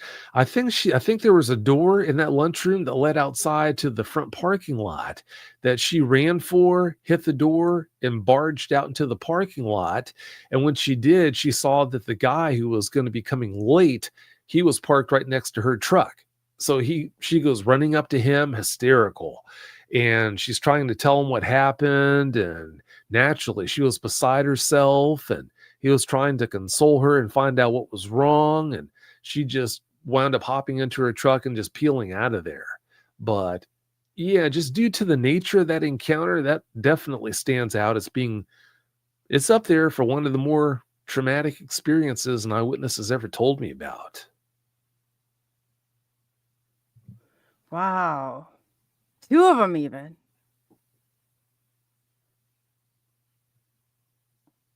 That's crazy. Oof. So what is the first thing you kind of go in if you get a call like that? How do you start to calm them down, or how do you go into, when you get a call like that to help them process it? Well, just basically explaining to them that, number one, a dog man that's got it in for you, especially in a situation like that, you're never going to get away from. If a dog man in a situation like that really has it in its head that it wants to get you, you're never going to be able to get away from it. I've used this example before also to explain it. If the best high school football team played the Dallas Cowboys 100 games in all sorts of different conditions, hot, sunny weather, the worst snowstorm, a deluge of rain, you name the conditions, really high wind, high windy day, you name the condition, 100 times out of 100, the Dallas Cowboys are going to beat that high school football team because they outclass that high school football team in so many ways, in every way.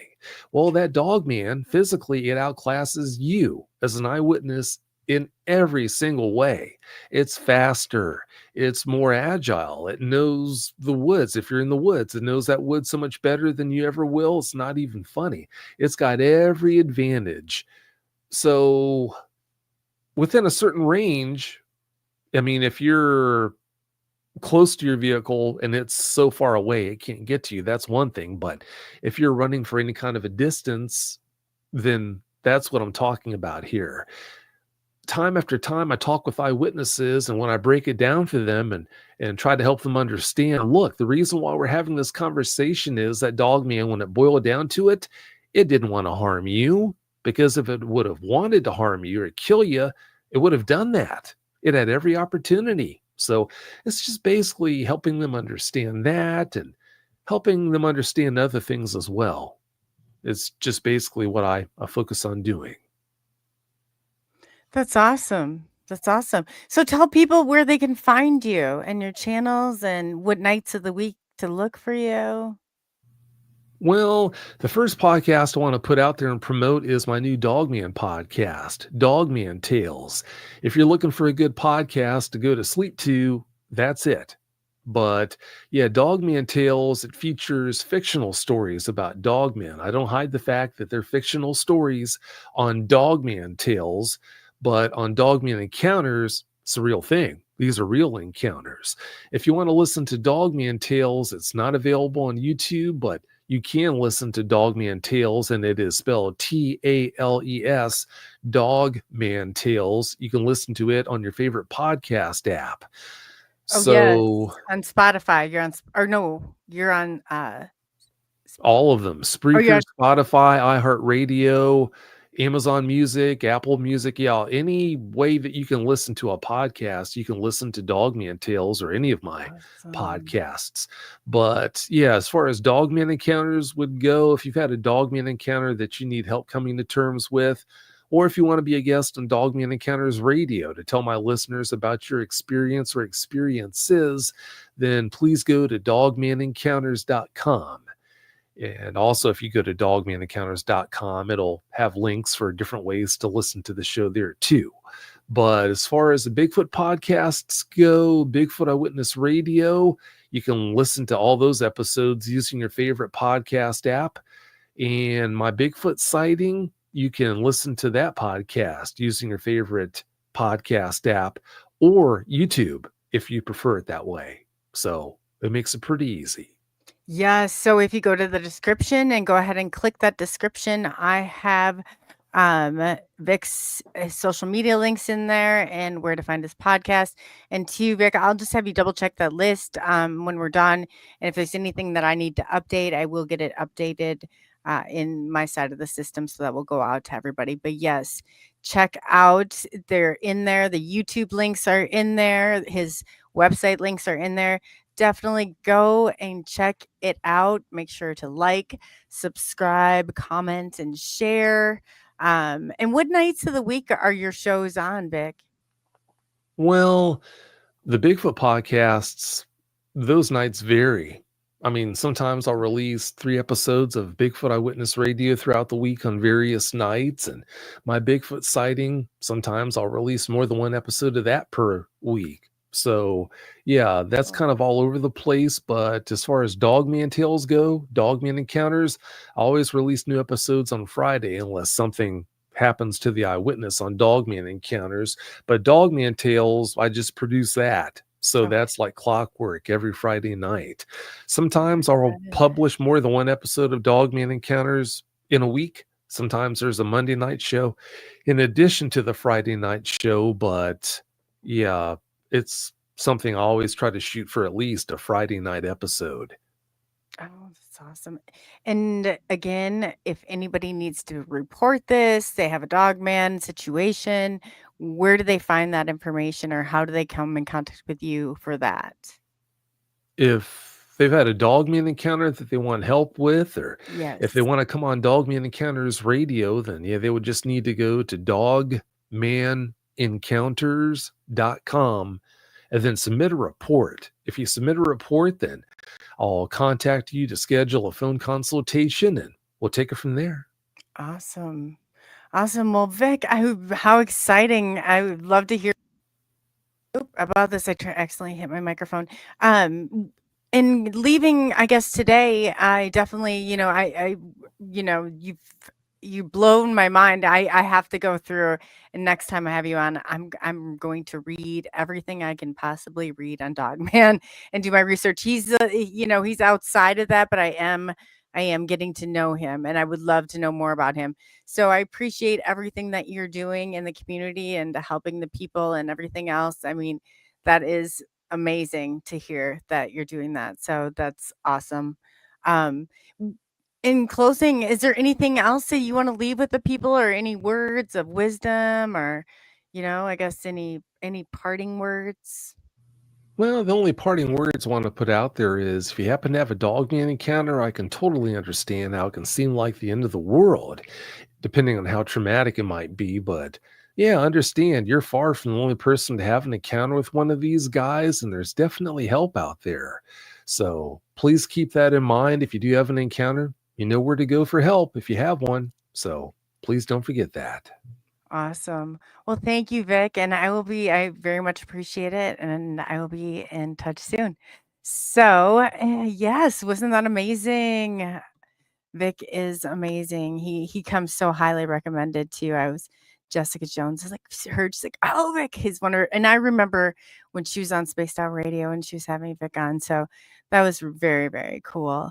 I'm just gonna check through chat here. Hey, Spider Bites. Oh, I see you got that brunch, girl. That's awesome. And I need to move this forward just because I don't have my glasses on. And we have, let's see. I'm just gonna start here and see what Oh, Solomon Jack is in the house. I got you. Carl Sup. Hey, appreciate you being here. Hey, and I know Swamp Dog is in this chat. Swamp Dog, I said I would open up if you're listening and you want to do a little bit of an open mic. I can open up another show. Maybe we can get Kurt W75 to show up. I'm not sure though. But yeah, definitely Mad Pox is in the house, and let me see. Hopefully, I didn't miss anybody. But hey, since I have so much of, I knew Wednesdays is usually not a day that I do a show, but that's definitely not an issue. But Vic came, absolutely wonderful, great, great, great. But now that I have most of my wrenches in here, the wrenches, I wanted to tell all of you thank you for picking one of those up and really taking on this responsibility. And that I don't see, I have a guest on who's gonna just, he's going through the flat earth topic on Thursday. That can be a little rifling in itself, but we also have Corey Goody and James Gillian coming on. So this is where it's going to be interesting. And I'm asking each and every one of you that's holding those wrenches, if you could be here on Thursday, especially for that 7, or excuse me, they'll go beyond from 9 until 11. If you guys can kind of patrol this, it's going to take some wonky turns along the way, but we've got a good plan going. It's been something that I've been working on for a very long time, and so I was able to get it going. And so definitely appreciate each and every one of you out there. Also, we're trying to get a Facebook group. So if you're on Facebook, contact Polly, Roderman and me. I just got my other account back up, which is amazing. Oh man, that was a huge nightmare all in itself. So again, yes, for you listening out there on Twitter, Corey Good is coming, and he's going to be clearing the air. For all of you that know that have been on there for many years, he developed the name Corey No Good.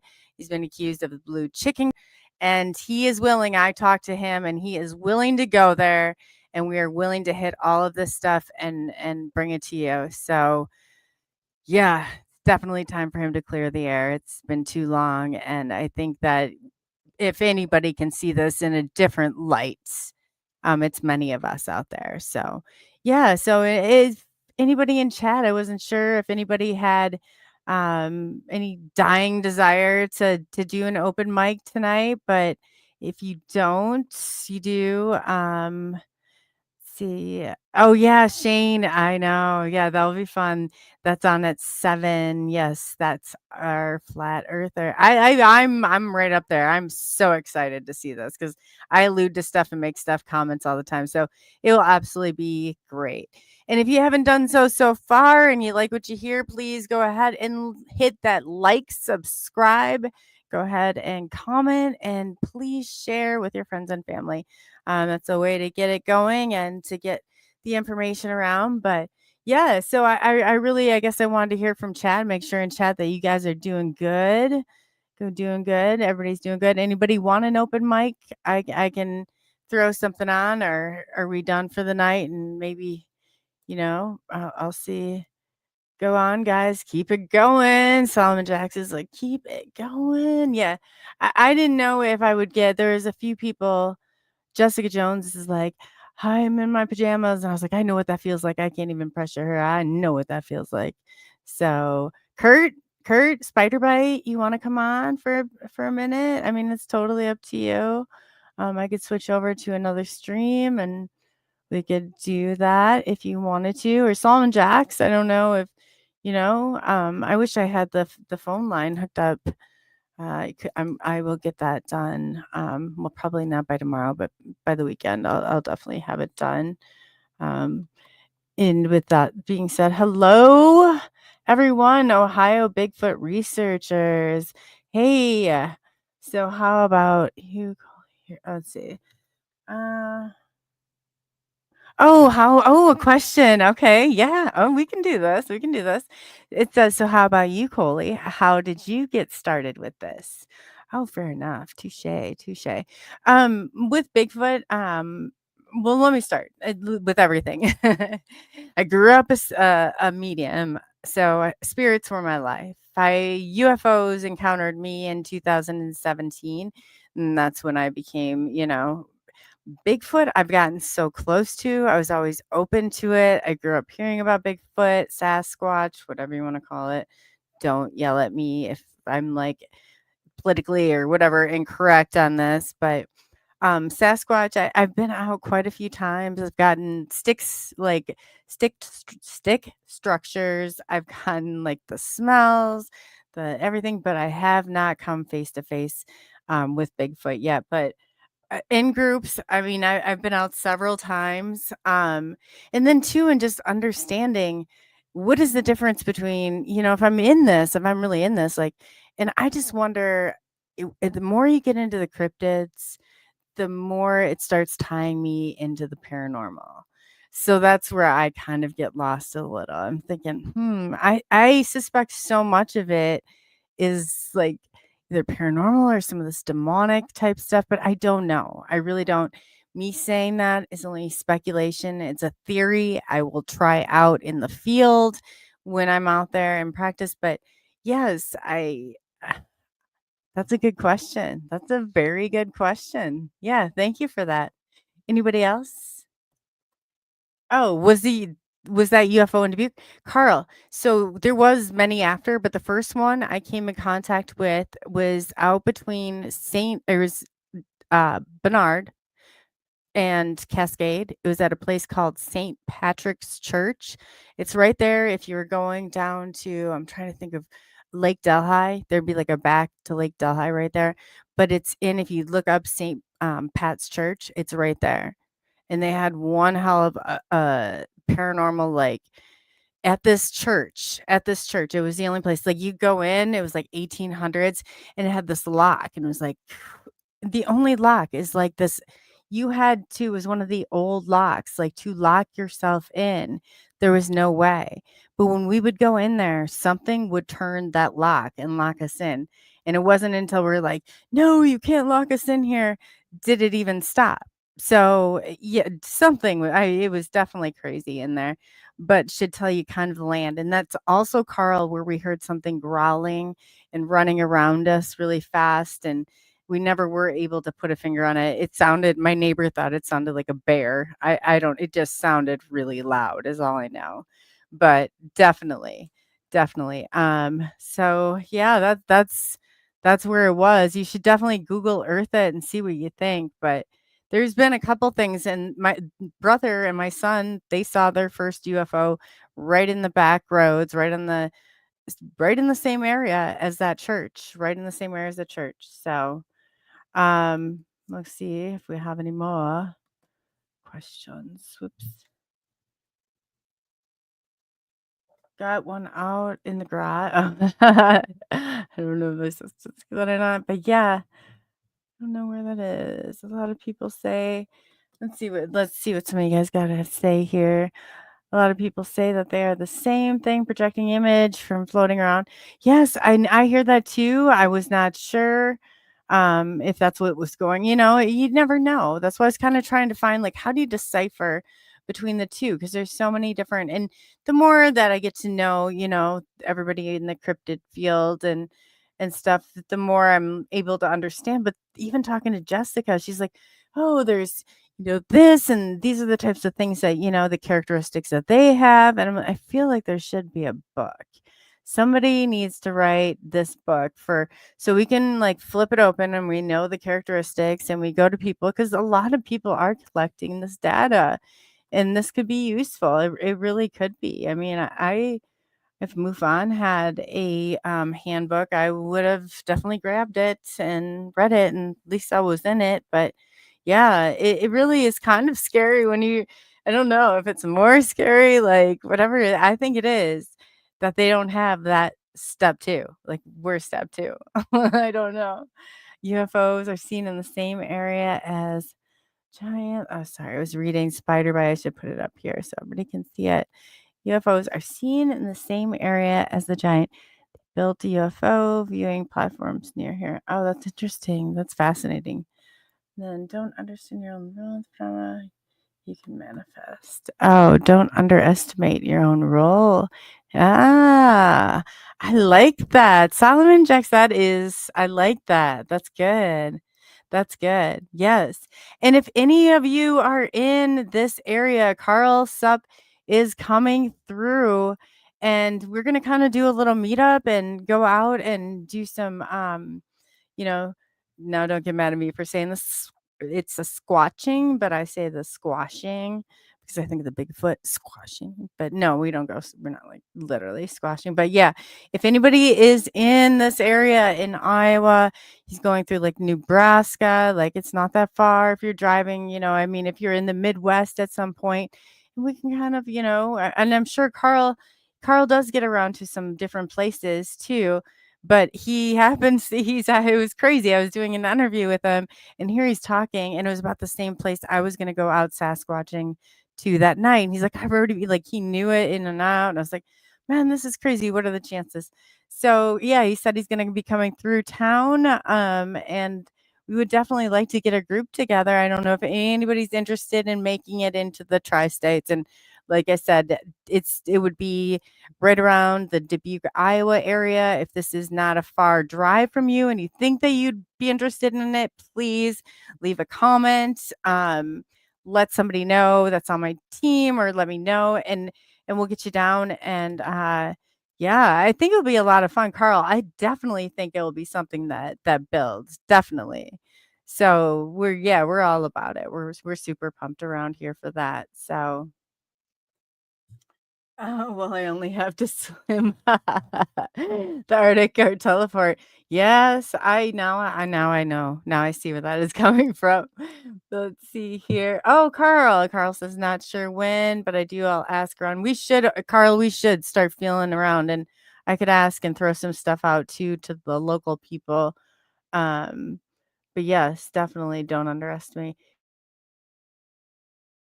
Yeah, I think I read this one. So if anybody's dying to get off their chest or say, or I mean, like I said, I will have in getting this call-in studio taken care of and open phone lines open so we can further connect with each and every one of you, especially Kurt W75, who does not like to get up in front of this camera. We're going to get you up here in front of this camera, and you're going to be just fine. He has never admitted this is not why he doesn't want to. He's just always got something going on. But Kurt's very much appreciated. He's very much at the heart of our admin team, and he keeps an eye on everything for us. So thank you, Kurt. Thank you. Him and good Polly Roderman, and she's going to be hosting on some days. So it'll be great. I mean, it's a great family. For those of you who just joined, welcome to the family. We are more than happy to have you and embrace you. And, it's like our dysfunctional family. We love that. So, it's been great to connect with all of you.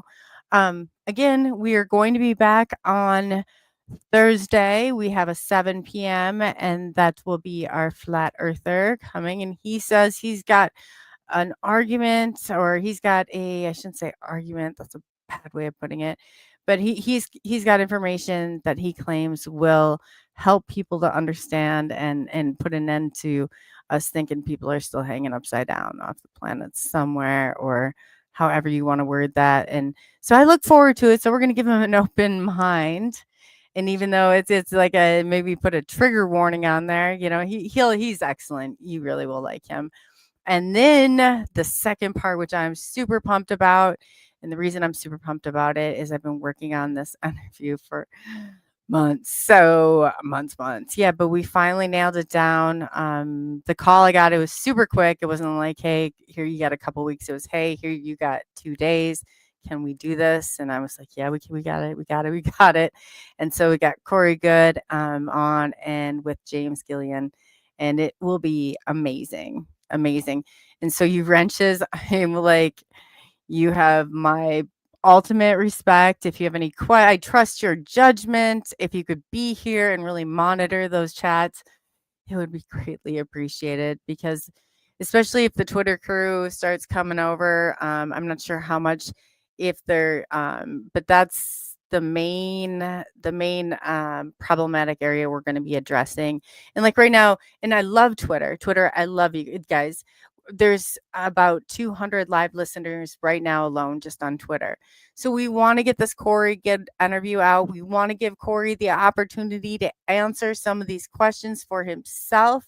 So if you would just by all means just share this, share his his promo that's on there about when the show is, or where it's going to be again tomorrow night, 9 p.m. Central Standard Time, 10 p.m. Eastern Standard Time, and he is going to be setting the record straight first and foremost. So he and I are going to sit down one-on-one, even before I bring James on. It's going to be Corey and I one-on-one, and we're going to really hit some of those rumors that came out about him, and and let him tell his own story, because so many people and so along the lines, it's like, I really think about it. Did I let him tell his own story? No, I feel like I probably was one of those people that jumped on that bandwagon way too soon. So yes, it's going to be amazing though. It will be an amazing interview in his documentary, the Corey Good Files. We'll be discussing a lot of that. And it all happened, of course, on the East Eddy Ranch with our good friend, James Gillian. And so James will be on also. So yeah, you definitely don't want to miss the double bubble tomorrow night. And with that being said, I want to thank each and every one of you. And if you're not in the chat that's going on and you're on Facebook, if you could just send me, even if you sent, anything just like, hey, not in, just let me know that you're not in. And if you could send it to, I have the Coley Weber that's backed up. I don't know if it's at Coley SNX, but it's the Coley Weber one. It's the one that all my stuff's tagged in. Please either message me there or message me at the ColeyUFO, and I'm going to look real quick and try and get everybody added, and that way we have you, because I'm kind of now, I've got going from one account to the other, and I'm trying not to ignore one over the other. But yeah, I would love to get you in there. That way we could kind of coordinate. I could let you know what's going on throughout the day, because he's got his production team on it. He's got his marketing team on it. So they're going to be doing promotional stuff on their end. And so I just want to make sure I told him that I would have, since we are doing this live, that I have, because I have an excellent chat mods, as you all can see.